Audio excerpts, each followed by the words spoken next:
I never thought I would say this, but I'm 99.9% sure that I was nearly trafficked the other day. So it was my first day in South Africa, completely alone. I planned to meet friends the next day, but this day I was going to be by myself. One thing about me is I'm an extremely independent. Welcome back to the channel, family. Thank you so much for being here.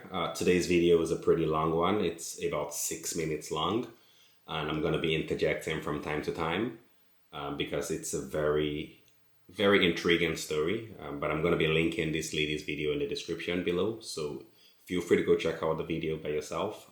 That way you don't have to listen to me ramble on. We're going to dive right in. Traveler, I have no issues being alone. If I'm in a new city, I want to be able to explore. I want to look around. Being South Africa, I knew that I had to be cautious. However, I had asked my hotel reception if it was safe for me to walk the city, and they said it was 100% safe for me to walk around alone as a female. It was a nice hotel with plenty of reception staff to help, and I had asked multiple of these staff members if it was okay for me to walk alone, and they told me it was. PSA, do not ever do that as a solo female in Africa. They lied. Turns out I was actually staying in an extremely... So this is not just as a solo female in Africa, this is as a solo male as well, right? Because they can smell prey from a mile away. Heck, last time I went back to Nigeria was in 2020 as a grown adult. And it was like they could smell me from a mile away, right from the airport. My suitcases, everything was pretty much being wrestled away from my hand. Like, let me help you, let me help you. So it's not a gender thing, although with a guy you can easily defend yourself more. So yeah, as a girl you do want to be more careful, but as a guy also it could go really bad for you as well. Just wanted to point that out. Dangerous crime in the traffic zone. Anyway, trusting the reception, off I went on my walk. About half an hour in, I noticed that I was getting a lot of stares. People were looking at me like I was a crazy person, and I heard a couple of people talking about the fact that I was by myself in shock. At this point, I start to feel a bit uneasy, and I decide that it's time to turn around and that I'm probably not in a safe place. I'm in danger! As I turn around to walk back, I see a lady cross the street and start walking behind me. You know when you can just feel someone watching you? I could feel her watching me. At this point I was just like, please just get me home, please don't approach me. And sure enough, I hear, excuse me. At first I try to ignore it, but she catches up to me and says, excuse me, again. It's like, psst, it's your anxiety. She's come up right beside me. I have no personal space, so I can't ignore it. I sort of awkwardly turn to her like, hey, and then look away, hoping that she'll get the hint and leave me alone, but she doesn't. She starts to make casual conversation with me and she's asking me a bunch of questions, but off the bat, it feels like an interview. It's like she's reading off a script. It's eerie. She's trying to make casual conversation and relate to me and make jokes, but it feels like a script she's spoken 100 times. And she starts asking me, well, what are you doing right now? Can you do me a favor? And she keeps emphasizing that she doesn't need any money and for me to just come with her. I'm like, I'm so sorry. I'd love to help with whatever it is, but I've got to go meet a friend. I can't. So yeah, this girl was definitely in danger, right? Like Ralph Wiggum said, I'm in danger. And unless her dad is Liam Neeson, who is the guy that is like, I don't know who you are, but I'll find you, then she might want to be not going with that lady anywhere right now. But does she listen? Does she listen? Nah. These like Caucasians, right, in horror movies, when they see something scary and they just gotta go there to see what is up. I'll not drop it. And at this point, she's just Crazy. following me. So I know that she's going to continue walking beside me to wherever I end up going. And I don't want her to know where my place is either. Just to paint the picture, this lady's about 30 and dressed quite provocatively. I'm like, I'm so sorry. I'm really busy. I've got to go. It was lovely to meet you. And she's like, no, you don't understand. I'm a grandmother. I need baby supplies. Can you please come with me to buy them for me? The baby is homeless. I just need you to come with me and buy me some baby supplies and it'll make my week. At this point, she's pulling on my heartstrings because I'm like, I'm sorry, what grandmother is 30 years old? Many red flags, like honestly, many red flags. This girl should have been running for the hills at this point.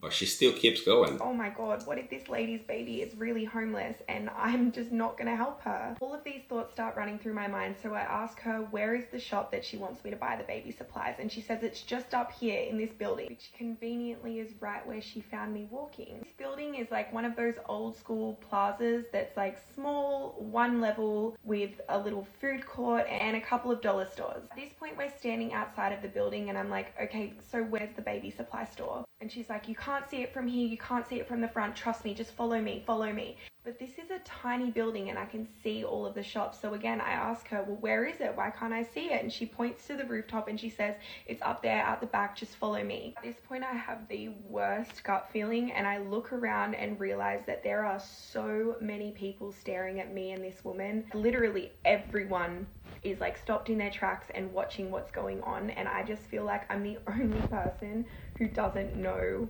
what this whole situation is. At this point, I still have such a guilty conscience about the whole grandma situation. I'm like, what if it's real? What if I'm just judging? So I ask her where her grandchild is and she seems startled. She's like, I don't know, I can't tell you. I'm like, right, this situation's starting to feel dangerous. I need to get myself out of this. I can't get myself trafficked because I'm scared of not being an... She's like, what grandchild? They're about to like get you up out of there. Right? I mean, like, this is some crazy stuff because I can almost relate to her story because I went back in 2017 with my partner, who's like a Caucasian girl as well. And we're walking downtown, like pretty much Lagos in Victoria Island, which is a nice area still. But then we were walking really late at night after my sister's wedding. We were just pretty hungover and just looking for some street meat, right? Some street food. And I don't mean like, yeah, some street food. It's called suya. And the way people were watching us on the street, it was so bad that even a police officer, God bless his soul, actually came to accompany us because he's like, you guys must be new around here. Like, what are you doing? But lucky for us, that guy came and he escorted us back to our hotel. Actually, we ended up giving him like some money and everything just because we're really grateful for that. Person.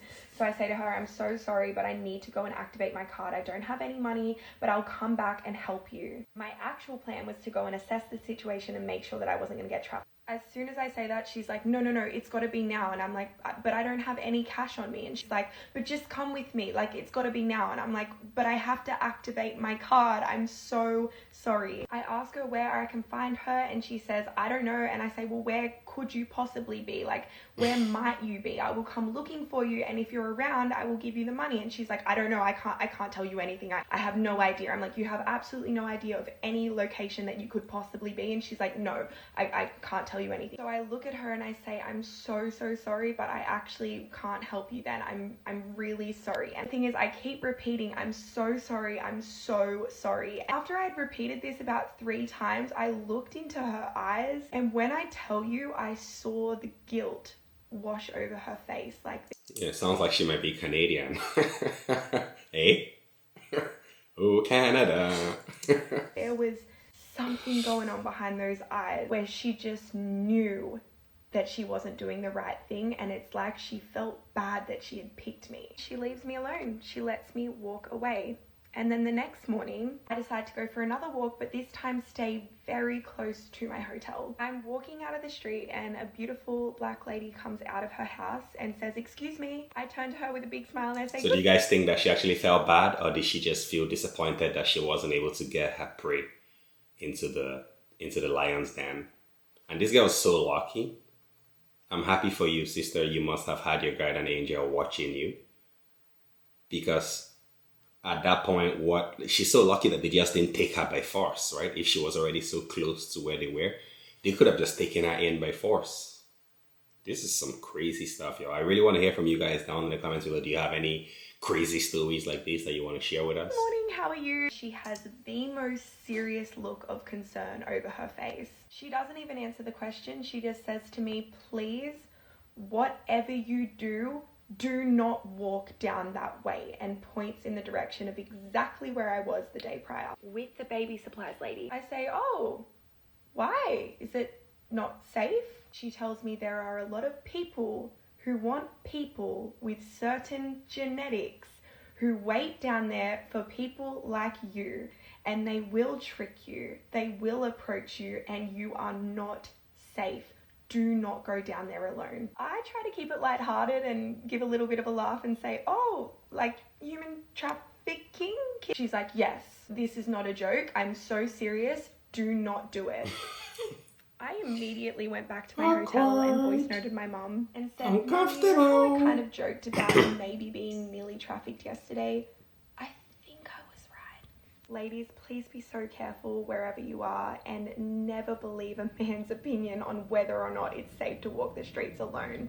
They have no idea what it's like to be a woman. Yeah, okay, so she lost me at that ending part, right? It's like, don't believe what a man has to say about walking the streets alone. They have no idea what it's like to be a woman. She lost me there because it was a woman that literally almost led her into the lion's den.